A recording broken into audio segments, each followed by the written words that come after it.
பர்ணம் இலை கூட சாப்பிடாமல் இருந்தவள் அபர்ணா.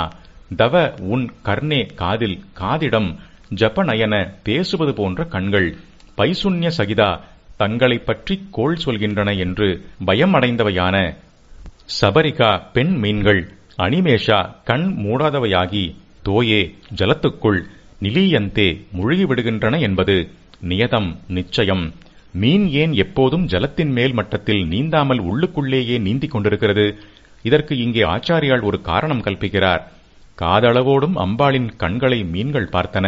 லோகத்தில் ஒரு புல் பூண்டு புழு பூச்சி கூட விட்டுப் போகாமல் ஜெகன்மாதா விழிகளை சகல திக்குகளிலும் திருப்பிக் கொண்டே இருக்கிறாள். அப்போது ஒவ்வொரு சமயம் அவை கண்கோடிக்கு வரும்போது காதை தொட்டுவிடும் போல் இருக்கிறது. அப்போது அவை காதிடம் ரகசியம் பேசுகிற மாதிரி மீன்களுக்கு தோன்றுகிறது. என்ன ரகசியம்? உருவத்தில் இந்த மீன்கள் அந்த கண் மாதிரிதான் இருக்கின்றன.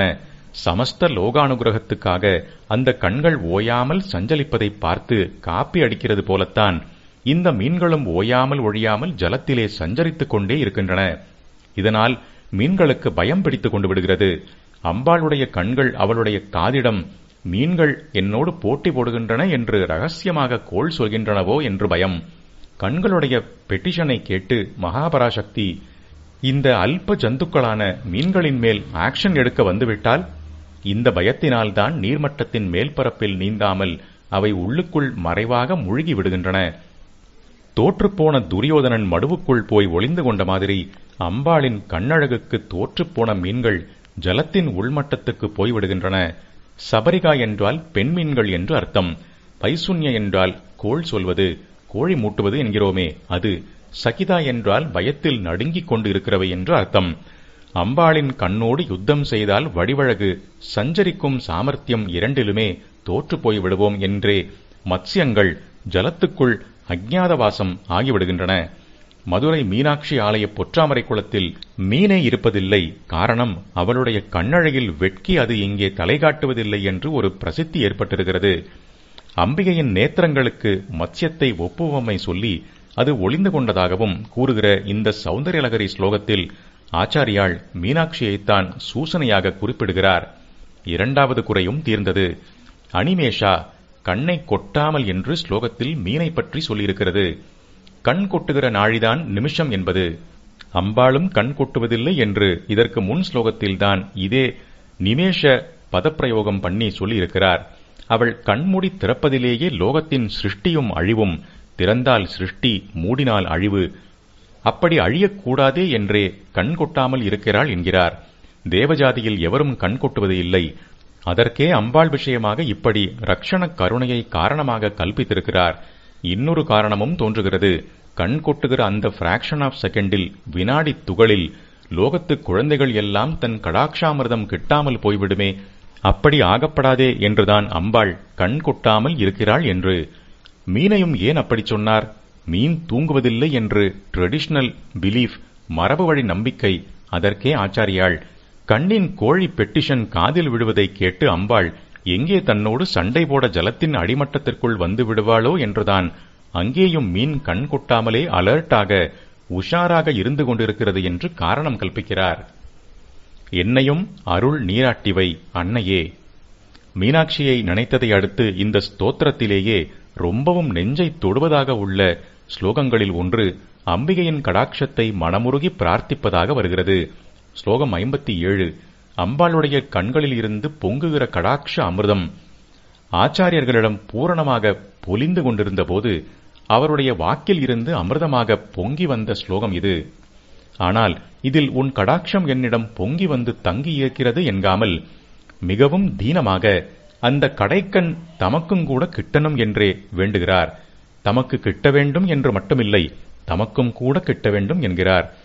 ஒரே நைஷ்யமாக பக்தியிலும் ஞானத்திலும் காரிய சக்தியிலும் கவிதா பிரதிபையிலும் சிகரமாக இருந்தும் துளிக்கூட அகம்பாவமே இல்லாத நம் ஆச்சாரியாள். வாஸ்தவத்தில் பகவத் தர்சனத்திலும் பகவத் அனுபவத்திலும் திளைத்துக் கொண்டிருந்த அநேக மகான்கள், நாயன்மார், ஆழ்வார் போன்றவர்கள் இந்த நாயனுக்கும் தரிசனம் கிடைக்குமா என்று நிறைய புலம்பி பாடியிருப்பதை பார்க்கிறோம். ஏன் இப்படி இருக்கிறது என்றால், அந்த மாதிரி தரிசனம் கிட்டாத நமக்கு அது கிட்டுவதற்காக எவ்வளவு தாபமாக புலம்பணுமோ அப்படி பண்ணத் தெரியவில்லை. அதனால் நாம் பாவத்தை கழித்துக் கொள்வதற்காக தாபத்தோடு புலம்பினாலே அருள் பண்ணுவது என்று வைத்துக் கொண்டிருக்கும் பகவானே, இவாளுக்கு புலம்பவும் தெரியவில்லையே, அதனால் நாமே சொல்லிக் கொடுப்போம் என்று நினைக்கிறான். நன்றாக அவனை அனுபவித்தவர்கள் மூலமே அவன் தன் அருள் வாக்கை வெளிப்படுத்துவான். ஆதலால் அப்படிப்பட்ட அவனை அனுபவிக்கிற மகான்களின் வாக்கு மூலமே நம்மை போன்றவர்கள் புலம்ப வேண்டியதற்கான மாடல் வாக்கை பிறப்பிக்கிறான். இங்கே அப்படித்தான் ஆச்சாரியாளை அம்பாள் பாட வைத்திருக்கிறாள்.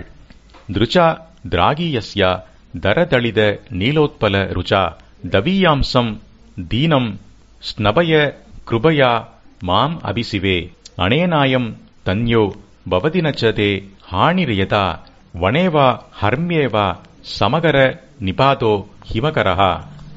திருச்சா என்று ஆரம்பிக்கிற வார்த்தை திருடியைச் சொல்வது, கண்ணால் பார்வையால் என்று இரு அர்த்தமும் எடுத்துக்கொள்ளலாம். அம்பாளின் கண்ணை பார்வையைத்தான் குறிப்பிடுகிறார். திராகியஸ்யா மற்ற எதையும் விட நீண்டது என்று கம்பேரிட்டிவ் டிகிரியில் சொல்வது திராகியஸ். ஒரு இடத்தில் இருந்து கொண்டு மற்ற இடத்திற்கு பரவுவதாக லோகத்தில் உள்ள சகலத்தோடும் கம்பேர் பண்ணினால் அவை எல்லாவற்றையும் விட தீர்க்கமானது அம்பாளின் பார்வை என்கிறார். திருச்சா திராகியஸ்யா என்றால் ரொம்ப ரொம்ப தூரம் சென்று விழக்கூடிய கடாட்சத்தினால் என்று அர்த்தம். நீண்ட கண்களில் இருந்து நீண்ட தூரம் பரவும் கடாட்சம். கண் நீண்டிருப்பதை உத்தம ஸ்திரீ லட்சணமாக சொல்வார்கள். ஒரு அம்மாக்காரிக்கு குழந்தை எப்போதும் தன் பார்வைக்கு உள்ளேயே இருக்க வேண்டும் என்று இருக்கும். அடிக்கு ஒரு தரம் வந்து வந்து அது தூளியில் இருந்தாலும் வாசலில் இருந்தாலும் கொல்லையில் இருந்தாலும் பார்த்து கொண்டிருப்பாள். அம்பாளுக்கு பிரபஞ்சத்தில் இருக்கும் எல்லா பிராணிகளும் குழந்தைகள், கை குழந்தைகள்தான். பெரிய பெரிய காரியம் சாதித்தவர்கள், அகடவிகடம் செய்கிறவர்கள் எல்லோரும் கூட அவளுக்கு பச்சை குழந்தைகள்தான். ஒரு தாயார்காரி பச்சை குழந்தையை தன் பார்வைக்கு உள்ளேயே வைத்துக் கொள்வது போல பிரபஞ்சத்தில் உள்ள மிருகங்கள், பட்சிகள், புல் பூண்டு என்று அத்தனை பச்சை குழந்தைகளையும் தன் பார்வைக்குள் அவள் வைத்துக் கொண்டிருக்கிறாள். அதாவது அவளுடைய திருஷ்டி பிரபஞ்சத்தின் கோடி வரை வியாபித்திருக்கிறது. அந்த கோடி எங்கே இருக்கிறது? பிரபஞ்சத்துக்கு எல்லையே இல்லை. கேலக்சி, நெபியுலே, அதாவது நட்சத்திர கூட்டங்கள், நட்சத்திரமாக கூட ரூபமாக தெரியாத மூட்டங்கள் என்று அது பாட்டுக்கு முடிவே சொல்ல முடியாதபடி இருக்கிறது என்று சயின்டிஸ்டுகள் சொல்கிறார்கள். எல்லையற்ற இந்த பிரபஞ்சம் அம்பாள் பார்வைக்குள் இருக்கிறது என்றால் அந்த பார்வையும் எல்லை இல்லாதது என்றுதான் அர்த்தம். அது ரொம்ப ரொம்ப நீண்டு கொண்டே போய் பிரம்மாண்டத்தின் அத்தனை குழந்தைகள் மேலும் விழுகிறது. திராகியஸ்யா லோகம் முழுக்க விழுகிறது என்பதால் அது தகுதி பார்க்கவில்லை என்று ஆகிறது. சரி, இது அதனுடைய குண விசேஷம், ரூப விசேஷம். ரூப சம்பத்து எப்படி இருக்கிறது? தரதளித நீலோத்பல ருச்சா. ருச்சி என்றால் நாம் வாய் என்ற இந்திரியத்துக்கான டேஸ்ட் என்று வைத்துக் கொண்டிருக்கிறோம். சம்ஸ்கிருதத்தில் இந்த அர்த்தம் இருந்தாலும் முக்கியமாக கண் என்ற இந்திரியத்துக்கான ஒளியைத்தான் ருச்சி என்பது குறிக்கிறது. ஹேமாம்புஜ ருச்சி என்று முன்னே ஸ்லோகம் 48 சொன்ன போதும் அம்பாளுடைய லலாட நேத்திரம் தங்க தாமரையின் பிரகாசத்தோடு கூடினது என்ற அர்த்தத்திலேயே வந்திருக்கிறது. அங்கே தரதளித ஹேமாம்புஜ ருச்சி என்று போட்ட மாதிரியே இங்கே தரதளித நீலோத்பல ருச்சி என்கிறார். அக்னியாக ஜ்வலிக்கும் நெற்றிக்கண் ஹேமாம்புஜம், மற்ற இரு கண்களும் நீலோத்பலம். 2 லகாரங்களுடன் நீலோத்பலம் என்கிற போதே மிருதுவாயும் மதுரமாயும் இருக்கிறது. லலிதா என்கிற போதும் இப்படியே இரட்டை லகார விசேஷம் இருக்கிறது. ஒரு நகை செய்கிற போது சின்னக்கல், பெரிய கல், பச்சைக்கல், சிவப்புக்கல் என்று பார்த்து பார்த்து பொறுக்கி பொறுக்கி வைத்து இழைப்பது போல வார்த்தைகளை அந்தந்த இடத்துக்கு பொருத்தமாக சப்த விசேஷம், அர்த்த விசேஷம், சப்த விசேஷத்தின் மூலமே அர்த்த விசேஷம் என்று வைத்து இழைப்பதுதான் உத்தம கவி லட்சணம். திருவாரூரில் மூலஸ்தான அம்பாளுக்கு நீலோத்பலாம்பா என்றே பேர். தனி சன்னதியாக அங்கே கமலாம்பாள் விசேஷம். கமலம் தாமரை என்று தெரிந்திருக்கும். நீலோத்பலம் என்பது கருங்குவளை. வெறுமனே உத்பலம் என்றால் குவளை மலர். நீல என்று சேர்த்தால் கருங்குவளை என்றாகும். பொதுவாக சம்ஸ்கிருதத்தில் நீலம் என்றால் ப்ளூ, கிருஷ்ண என்றால் கருப்பு என்று பிரிக்காமல் நீலம் என்பதே கருப்பு என்ற அர்த்தத்தில் வரும். இங்கே மாத்திரம் கருங்குவளை என்பது நிஜமாகவே நீல உத்பலமாகத்தான் இருக்கிறது. தமிழில் கரும் என்று வருகிறது போல கருப்பாக இல்லை. செந்தாமரையில் பளிச்சென்று பிரகாச அழகு என்றால் கருங்குவளைக்கு குளிர்ந்த பிரகாச அழகு அலாதியாக இருக்கிறது. பார்த்தாலே கண்ணுக்கு ஜில் என்று இருக்கும். அந்த நீலோத்பலம் காற்றிலே ஆடி ஆடிக்கொண்டு ஓடையின் ஜலத் துளிகளோடு சேர்ந்து குளிர்ச்சியாக இருக்கும். கருணையில் நனைந்த அம்பாளுடைய 2 கண்களும் ஜலத்தில் நனைந்த நீலோத்பலம் மாதிரி பரமஹித சீதளமாக லோகம் பூராவையும் கடாட்சிப்பதற்காக ஜகத்தின் ஒரு கோடிக்கு மறுகோடி ஆடியபடி இருக்கின்றன. நீலோத்பலம் போல உருவ அமைப்பு, அதே நீல நிறமான விழி நீளமாக இருப்பதோடு அது மாதிரியே நீளமாகவும் இருப்பது, அதில் உள்ளது போலவே குளிர்ச்சி, இப்படியும் அப்படியும் அசைவது, இத்தனை பொருத்தங்கள். ருச்சா ஒளியால் இந்த ஒளி கண்ணை பறிப்பது அல்ல, ஹேமாம்புஜத்தின் உடையது போன்றது இல்லை. இது கூசின கண்ணுக்கும் மருந்தாக இருக்கிற குளிர்ந்த நீல ஒளி. நீலோத்பலமான வல இட கண் பார்வையைத்தான் பிரார்த்திக்கிறார், ஹேமாம்புஜமான நெற்றிக்கண்ணுடையதை அல்ல. ஈஸ்வரன் நெற்றிக்கண்ணை திறந்தால் ஏற்படுகிற உத்பாதம் தெரிந்ததுதானே. அம்பாளுக்கு நெற்றிக்கண் இருந்தாலும் அவள் அதை திறந்த விருத்தாந்தம் எதுவும் இல்லை. வெறும் நீலோத்பலம் என்காமல் தரதளித என்று அடைமொழி கொடுத்திருக்கிறார். தளிதம் என்றால் சின்ன வெடிப்பு விட்டு கொண்ட மாதிரி திறந்து இருப்பது. இங்கே மலர்ந்த என்று அர்த்தம். நன்றாக கூம்பியுள்ள குவளை மீது சந்திர ரச்மி பட்டவுடன் கூம்பியிருந்த அதை சட்டென்று ஒரு வேகம் கொடுத்து வெடிக்க வைத்து திறக்கிறது போல இதழ் விரிய ஆரம்பிப்பதால் தளித. தளிதவுக்கு தர என்ற அடைமொழி சேர்த்து மேலும் நகாஸ் பண்ணியிருக்கிறது. தரதளித. தர என்றால் கொஞ்சம் போரம், சிறிதளவு என்று அர்த்தம். தரதளித என்றால் கொஞ்சம் கொஞ்சம் மலர்ந்த. பூர்ணமாக மலர்ந்த நீலோபலத்தின் ஷேப் கண் மாதிரி இருக்காது. மொக்காக கூம்பி இருக்கும் போதுதான் கண் ஷேப்பில் இருக்கும். முழு மொக்கா என்றால் அப்படியும் இல்லை. கண்களை மூடிக்கொண்டிருந்தால்தான் முழுக்க மொக்கு போல கூம்பிய குவளை போல் இருக்கும். அம்பாள் கண்ணை மூடுவதே இல்லை என்றுதான் பல தடவை சொல்லிவிட்டாரே.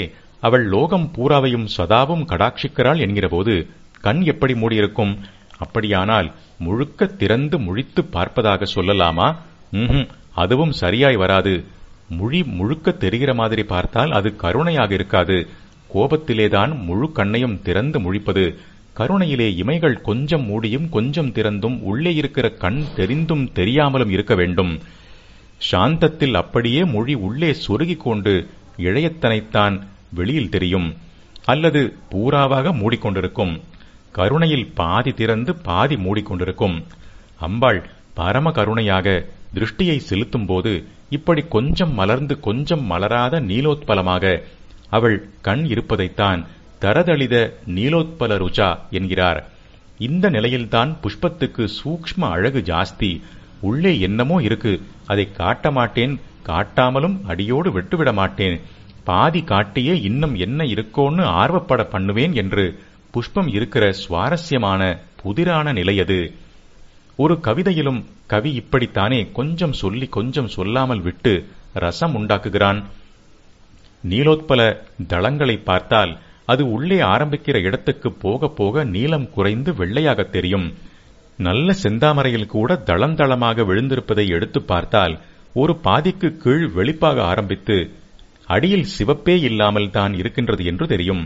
ஆகையால் சில்க் மாதிரி எண்ணெய் தடவி பாலிஷ் போட்ட மாதிரி நல்ல நீளமாக மாத்திரமே ஒரு நீலோத்பலம் தெரிவது அது கொஞ்சம் மலர்ந்த ஸ்திதியில்தான். நன்றாக மலர்ந்துவிட்டால் வெளுப்பு தெரிய ஆரம்பித்துவிடும். அம்பாள் கண்விழியோ பூராவுமே நீலம். அது எங்கேயும் சாயம் போய் வெளுக்கிறது இல்லை. இதனாலும் தளித மலர்ந்த என்பதற்கு தர கொஞ்சம் பூரா இல்லை என்று அடைமொழி போட்டது யுக்தமாக இருக்கிறது. ருச்சா ஒளியினால் காந்தியால். சிறிதே மலர்ந்த கருக்குவளையின் காந்தியுள்ள உன் தீர்க்கமான திருஷ்டியினால் என்று முதல் வரிக்கு அர்த்தம்.